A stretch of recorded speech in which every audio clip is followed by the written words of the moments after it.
गरम मसाला पण टाकला का? टाकलाय. कॅलेंडरमधून मे महिना गायब झालाय की काय असं वाटत होतं. मे महिन्यातले 15 ते 20 दिवस सलग पाऊस पडत होता. आज फॅक्टरीमध्ये आल्यानंतर खूप बरं वाटलं. आज जरा ऊन पडलं होतं आणि मिरच्या वाळत घालण्याची लगबग सुरू होती. कांदा लसूण मसाला चटणी बनवून द्यायची म्हटल्यावर मिरच्या तर वाळल्याच पाहिजेत. आतापासूनच चटणी कशाला करून ठेवायची, मे महिन्यात करूया असे म्हणत काही लोकांनी अजूनही चटणी बनवलेली नाही. मग तुमचीही अजून चटणी बनवलेली नसेल आणि तुम्हाला लवकरात लवकर मसाला चटणी बनवून हवी असेल तर तुषार मसालेला आत्ताच कॉल करा किंवा डायरेक्ट तुषार मसालेमध्ये येऊन भेट द्या.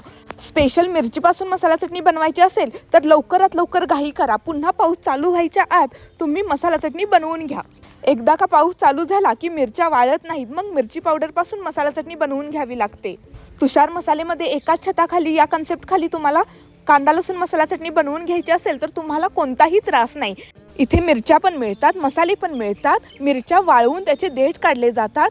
खडा मसाला देखील इथेच भाजला जातो, ओला मसाला बनवला जातो आणि पारंपरिक पद्धतीने डंकावरती कांदा लसूण मसाला चटणी बनवून तुम्हाला दिली जाते.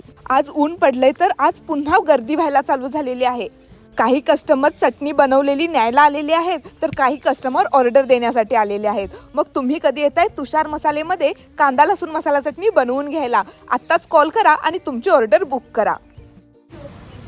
गरम मसाला पण टाकला का? टाकलाय. आलेले कस्टमर त्यांच्या आवडीनुसार इथून मसाला चटणी बनवून घेऊन तर जातातच, पण त्यासोबत इतरही तुषार मसाल्याचे प्रोडक्ट खरेदी करतात आणि खूप खुश होऊन जातात. अशाच नवनवीन व्हिडिओजसाठी तुषार मसालेला फॉलो करायला विसरू नका आणि यूट्यूब चॅनलला देखील सबस्क्राईब करा.